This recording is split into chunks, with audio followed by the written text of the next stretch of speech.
Arab.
এশিয়ার বেশিরভাগ দেশে বইছে তীব্র তাপপ্রবাহ।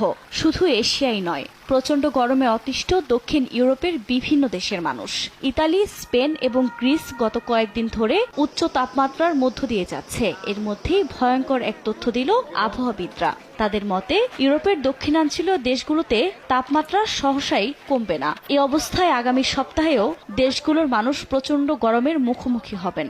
Has globally been extremely unusual, especially when compared with the climate of the last few decades. বিশ্ব আবহাওয়া সংস্থার তথ্য মতে তাপমাত্রা যে হারে বাড়ছে তা মানুষের সহ্যসীমার বাইরে চলে যাচ্ছে। এতে বাড়ছে হিটস্ট্রোকের ঝুঁকি। বিভিন্ন আন্তর্জাতিক গণমাধ্যমের বরাতে জানা যায় 20 বছরে ইউরোপের প্রচণ্ড গরমে মৃত্যু প্রায় 30% বেড়েছে। তার সামনে আরো বাড়ার আশঙ্কা করা হচ্ছে। 1, 2, 3 ঢাকায় জমি জিতে নিন 100% ক্যাশব্যাক সহ 20 কোটি টাকার পুরস্কার। 2023 সালে ইউরোপের এই দেশগুলোতে তীব্র তাপপ্রবাহ বয়ে গেছে বলে জানানো হয়। গেল বছর ইউরোপের সর্বোচ্চ তাপমাত্রা 46 ডিগ্রি সেলসিয়াস রেকর্ড করা হয়েছিল। অন্যদিকে ইতিহাসের সবচেয়ে উষ্ণতম মার্চও চলতি বছর অনুভব করেছে বিশ্ব।